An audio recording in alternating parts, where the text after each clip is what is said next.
Hola, ¿qué tal? Bienvenidos a este video correspondiente a estos temas. Vamos a hablar sobre escalas termométricas, modelos cinéticos de partículas y estados de la materia, ya que todos se relacionan entre sí, así que bienvenidos a este video. Ojalá que aprendas algo nuevo con él, es lo que buscamos en cada uno de los videos que subimos a este canal, así es que ojalá te sirvan. Bueno, primeramente vamos a recordar lo que son los estados de la materia. Ya habíamos mencionado en otros videos que son tres. Tú recuerdas que son sólido, líquido y gaseoso.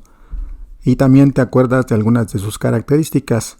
Pero algo que tenemos que recordar y tenemos que tener muy presente es que dependiendo del estado en que se encuentre lo que existe en el universo, o sea, toda la materia, las moléculas de ese objeto o sustancia se pueden mover más o menos. Tú lo observas aquí en esta imagen. Observas el sólido y hay unas flechitas que representan un movimiento vibratorio dentro de las moléculas de esos sólidos. Recuerda que los sólidos son todas las cosas que tienen forma propia. Por ejemplo, una esfera de metal, un cubito de hielo, un trozo de madera, etcétera, etcétera. Todo lo que tiene forma propia es un sólido y las moléculas de los sólidos, aunque sean muy rígidos, muy duros, de todas maneras tienen movimiento, como lo representan las flechitas, movimiento vibratorio. En los líquidos, que está en el centro, tú lo observas ahí en el dibujo, la imagen, hay unas flechas que están girando en círculo, en elipse. Ese movimiento representa que en los líquidos las moléculas se desplazan más porque tienen mayor cantidad de calor. Así que si tú observas bien esta imagen, puedes ver que esas moléculas, por medio de esas flechitas, representan ese movimiento gracias a que tienen mayor espacio entre ellas y mayor cantidad de calor. Y por último, el estado gaseoso, como tiene mayor cantidad de espacio entre sus moléculas y tiene mayor cantidad de calor, el movimiento va a ser en todas direcciones y además los gases tienen la característica de que son muy ligeros porque pueden ocupar todo el espacio disponible. Por eso cuando tú inflas un globo, necesitas una gran cantidad de aire para poderlo llevar al tamaño que tú necesites, ¿de acuerdo? Así que eso, recuérdalo por favor. Ahora, los estados de la materia se pueden transformar entre sí y eso ocurre cuando esta misma materia se calienta o se enfría y puede pasar de un estado a otro. Por ejemplo, si tenemos un sólido, que está representado con unos cubitos de hielo a la izquierda de tu pantalla, si tú observas ese sólido, va a llevar un proceso que se llama fusión cuando se caliente y al fusionarse se va a convertir en líquido. En este caso es un cubo de hielo que se convierte en agua. Y si le agregas mayor cantidad de calor a ese líquido, a esa agua, va a llegar un proceso que se llama evaporación. Y en la evaporación, esa agua se va a convertir en estado gaseoso, como lo representa la imagen de la derecha. Ahora, si te fijas abajo, de donde está el estado gaseoso, dice que cuando se enfrían los gases, llegan a un proceso que se llama condensación, y sería al revés de lo que ya mencioné. Al condensarse un gas, se convierte en líquido. Podría decirse que eso sucede cuando llueve. Cuando llueve por causa del calor del sol, el agua que se encuentra en la tierra, en las plantas, en la atmósfera, se convierte en gas y se va y se forman las nubes, se va a una parte alta de la atmósfera y por causa de la condensación, esas nubes se enfrían formando agua líquida y cae a la tierra en forma de lluvia otra vez. Es lo que le está pasando aquí en este ejemplo a ese gas que se transformó otra vez en líquido. Y si le aplicamos otro proceso a ese líquido que se llama solidificación, puede llegar a enfriarse tanto que se puede llegar a convertir otra vez en cubito de hielo en caso de este ejemplo que estamos usando agua. O por ejemplo, igual cuando llueve, eso le pasa al granizo. En ocasiones baja tanto la temperatura en la atmósfera, en las nubes, que no cae el agua en forma líquida, no cae en forma de gotas de lluvia, cae en forma de granizo, que son una especie de canicas, ¿no? Seguramente tú los has visto en alguna ocasión, en alguna lluvia intensa. Así que recuerda esto muy bien. Los estados se convierten de uno a otro dependiendo de la cantidad de calor que se encuentra en sus moléculas. Acuérdate de esto, es muy importante. Y ahora los vamos a explicar uno por uno. ¿Qué tienen que ver las moléculas para que los estados de la materia existan? Primero, recuerda que estas representaciones son del modelo cinético de partículas. Recuerda que un modelo es una representación. Cinético quiere decir que están en movimiento, y partículas porque son las partes más pequeñas que forman ese cuerpo o esa sustancia. Aquí observamos un cubo de algo. Un cubo de un sólido, podría ser de madera, de un metal, de un plástico, etc. Pero tiene que ser algo sólido. Y si tú te fijas, sus moléculas se encuentran muy juntas, muy cerca una de otra, pero a pesar de eso tienen un movimiento vibratorio, ¿de acuerdo? Eso quiero que lo recuerdes muy bien. A pesar de que sean sólidas las cosas, a pesar de que aparentemente a simple vista no hay espacio entre ellas, en realidad a nivel molecular sí existe ese espacio, solamente que nosotros no lo podemos ver porque somos muy grandes comparados con las moléculas. Las moléculas son muy pequeñas, tan pequeñas que no las podemos ver y jamás las podremos ver a simple vista. Así que si pudiéramos hacernos del tamaño de las moléculas, veríamos algo parecido a eso. En lugar de ver, un pedazo de metal o un pedazo de madera, veríamos las moléculas como en esta imagen, ¿de acuerdo? Y observaríamos ese movimiento vibratorio porque a pesar de ser sólidos tienen calor, y al existir calor dentro de la materia, sus moléculas, sus partículas se van a mover, ¿sí? Así que recuerda por favor lo que aquí dice, que en los sólidos como el hielo o el metal, las moléculas que se encuentran dentro de ellos se mueven poquito, pero aún ahí no se pueden quedar quietas porque existe calor, y mientras exista calor va a existir movimiento molecular. Ahora, en los líquidos, como hay mayor cantidad de calor y por ende mayor espacio entre sus moléculas, ¿sí?, va a existir mayor movimiento molecular también, y se van a desplazar, aquí dice, en forma grupal. ¿Sí? Es como si tú salieras al receso y te juntaras con tus amigos. Tus amigos se mueven para un lugar y los amigos de tus amigos para otro lugar, y tus conocidos que están allá enfrente se mueven para otro lado del patio. Algo parecido sucedería aquí, claro, con sus diferencias, pero algo muy parecido. Y si tú observas la imagen, se ve como las moléculas que están dentro de ese vaso con agua se desplazan en todas direcciones y un poco más desordenadas que en los sólidos. En los sólidos las moléculas estaban muy formaditas, tienen movimiento, pero se mantienen en un lugar más o menos estable.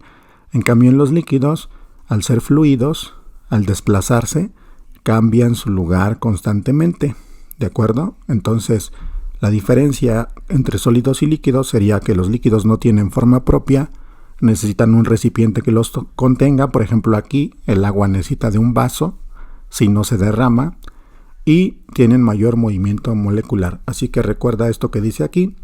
En los líquidos como el agua existe mayor cantidad de calor en sus moléculas, así que se desplazan de un lugar a otro con mayor facilidad. Y por último, de los tres estados que nosotros estamos trabajando, nos queda el gaseoso. En el estado gaseoso el movimiento es más acelerado y es en todas direcciones. Y como lo mencioné hace un rato, recuerda que los gases son muy ligeros porque sus moléculas ocupan el mayor espacio posible, y al ocupar el mayor espacio posible quiere decir que hay menos materia, por eso son tan ligeros. Recuerda lo que dice aquí.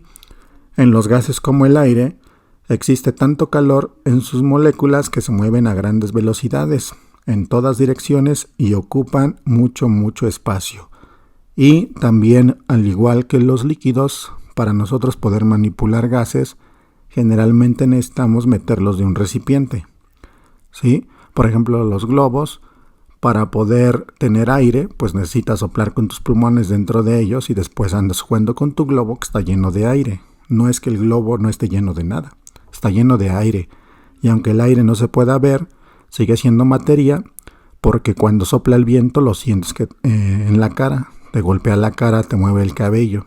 Así que aunque sea transparente, aunque no tenga color, los gases como el aire siguen siendo materia, nada más que tienen menos moléculas, se mueven a grandes velocidades por causa del calor que tienen dentro de ellos y por eso son tan ligeros.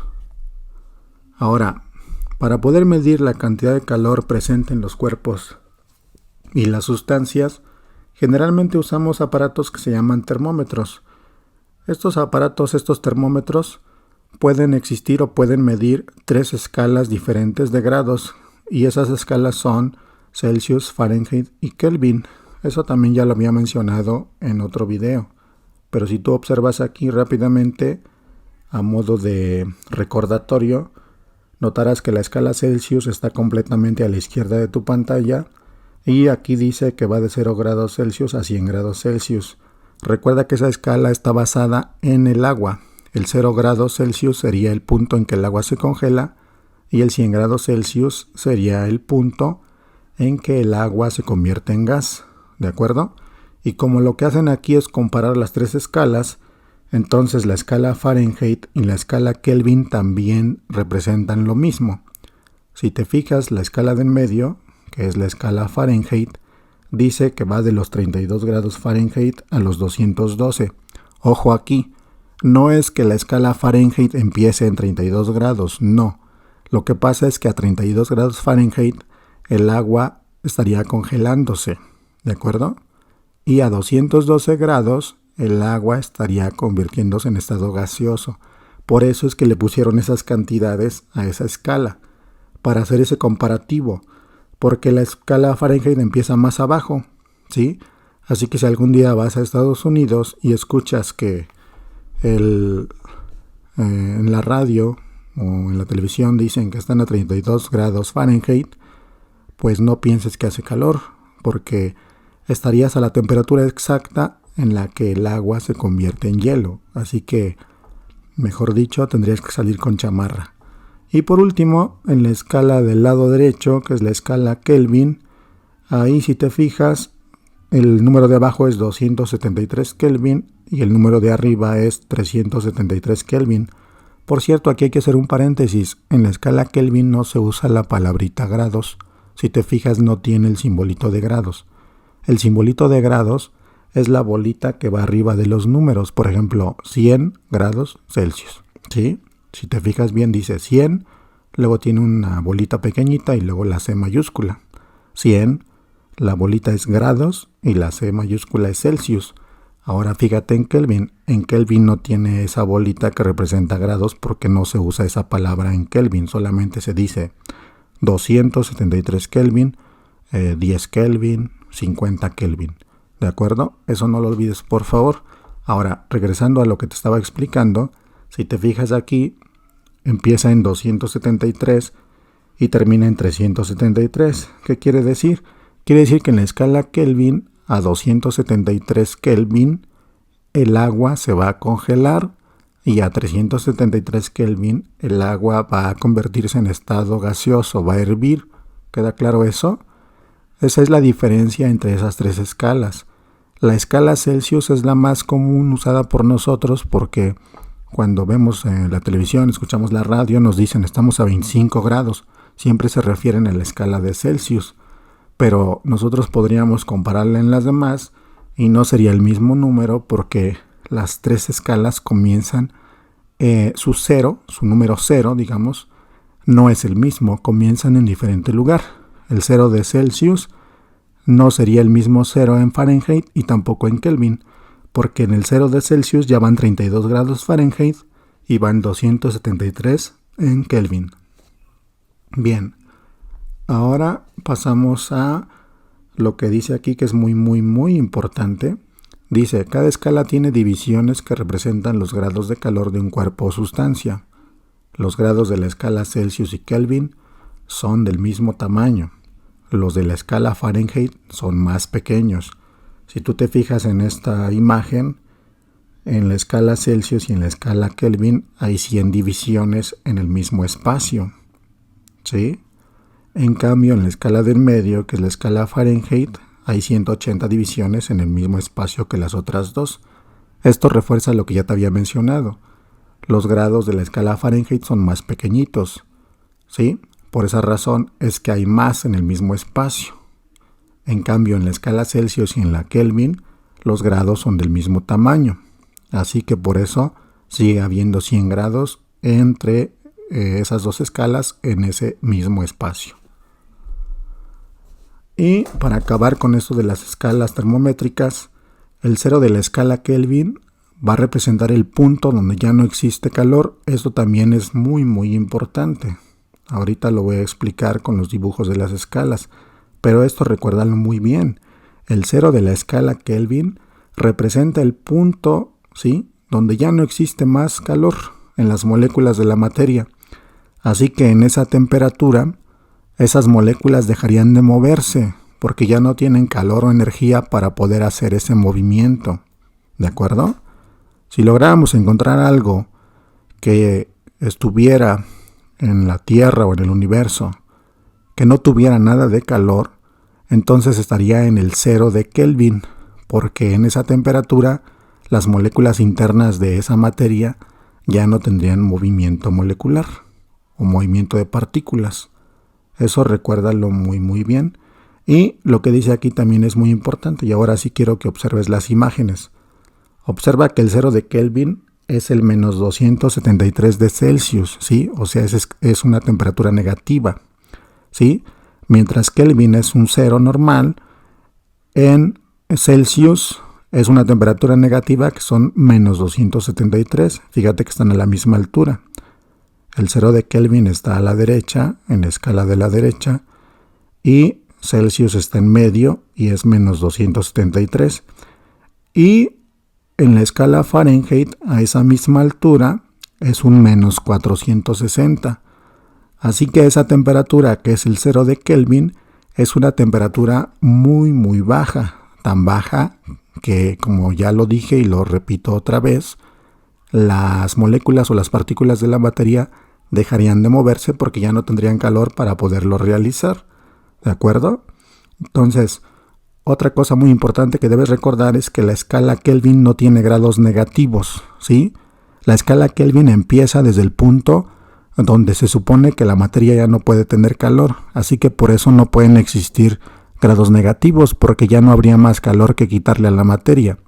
En cambio, la escala Celsius sí tiene todavía mucho calor que quitarle a la materia en el cero, porque el cero de la escala Celsius apenas es el punto donde el agua se congela, y por supuesto que hay temperaturas más bajas que donde el agua se congela, ¿de acuerdo? Y en la escala Fahrenheit pasa algo parecido, nada más que como sus grados son más pequeños, por eso es que para que alcance la temperatura de Kelvin tiene que llegar hasta el menos 460, porque los grados de Fahrenheit son más chiquitos. En Celsius sería menos 273 y en Kelvin sería 0. La escala Kelvin no tiene grados negativos, recuérdalo por favor. Ahora, llegamos prácticamente casi al final de nuestro video. Nos falta algo muy importante, que es el equilibrio térmico.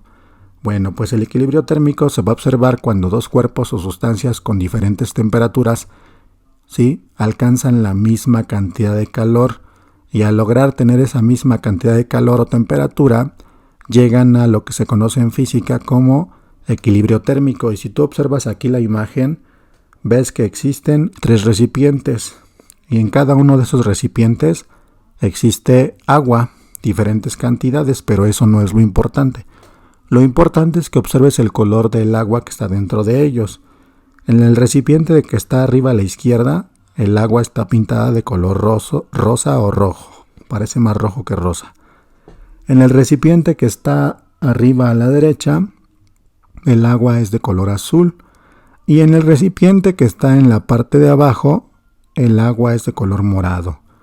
¿Cuál es la diferencia en esos 3 recipientes? Bueno, en el de la izquierda, si te fijas, hay un termómetro que indica que el agua se encuentra a 80 grados Celsius. Quiere decir que tiene bastante cantidad de calor, por eso su temperatura son 80 grados Celsius. En el recipiente de arriba a la derecha, su temperatura es de 4 grados Celsius. Quiere decir que su temperatura es baja porque tiene poco calor, ¿de acuerdo? Y en el recipiente de abajo no dice cuál es la cantidad de calor, pero eso no es lo importante, porque no queremos calcular eso. Lo importante aquí es que tú entiendas que al combinarse las dos aguas, ¿sí? Con diferente cantidad de calor y por lo tanto diferente temperatura, al combinarse en el tercer recipiente que está abajo, van a llegar al equilibrio térmico porque las dos aguas abajo al combinarse van a tener la misma temperatura. ¿Cuál temperatura? ¿Qué temperatura alcanzarán? No lo sabemos y ahorita no es importante eso. Ya más adelante haremos problemas para encontrar la temperatura. Pero aquí lo importante es que tú sepas que cuando dos cuerpos o dos sustancias entran en contacto o de alguna manera se transfieren calor, van a llegar siempre al equilibrio térmico, es decir, van a alcanzar después de un rato la misma cantidad de calor y la misma temperatura, como en este ejemplo, que el recipiente de abajo, al combinarse las dos aguas con diferente temperatura, el agua número 3, que es la del recipiente de abajo, tendrá la misma temperatura o la misma cantidad de calor, es decir, llegará al equilibrio térmico. Ahora, como ejemplo de esto, podemos ver la siguiente imagen. Aquí tenemos dos cubetas con diferente cantidad de agua. ¿Sí? Esas cubetas están conectadas por un tubo con una llave en medio de ese tubo. Y como tienen diferente cantidad de agua, al abrir la llave, ¿qué va a suceder? ¿Qué sucederá al abrir la llave? Pues lo que va a pasar es que el agua en las dos cubetas se va a nivelar. Y al final de que el agua pase por ese tubo, las dos cubetas van a tener la misma cantidad. Pues esto que está sucediendo aquí también pasa con el calor en el ejemplo anterior. Nada más que aquí no estamos hablando de calor, aquí estamos hablando de agua. ¿Sí? Al abrir la llave, el agua de la cubeta izquierda, que tiene mayor cantidad, pasaría a la cubeta al lado derecho y dejaría de pasar hasta que las dos cubetas tengan la misma cantidad. Pues lo mismo va a suceder con el calor en el ejemplo anterior y si eso fuera calor del ejemplo que acabamos de explicar. Y por último, pues seguramente alguna vez tú has ido al campo al acampar con tu familia, etc. Y si no has ido, has visto películas, has visto caricaturas. Bueno, pues cuando alguien sale a acampar, en algunos lugares los dejan hacer fogata. Pues al hacer una fogata, el calor que se transfiere en ella hace que los leños se calienten. Y al llegar al equilibrio térmico, es decir, al alcanzar la misma temperatura, ese leño se va a encender, ¿sí? Y al encenderse, se va a consumir como se observa en este pequeño video, en esta animación. Si tú te fijas, aquí hay una fogata y hay un leño muy largo que está ahí cerca de la fogata y por causa del calor y la temperatura de esa misma fogata, ¿sí? Poco a poco se va transfiriendo esa energía, el leño va llegando al equilibrio térmico junto con la fogata, o sea, van alcanzando la misma temperatura y por causa de eso se va a encender ese leño y en ese momento la fogata y el leño tendrán la misma temperatura porque habrán alcanzado el equilibrio térmico. Bien, pues muchas gracias por tu atención, ojalá que hayas aprendido algo de este video, y que tengas un excelente día.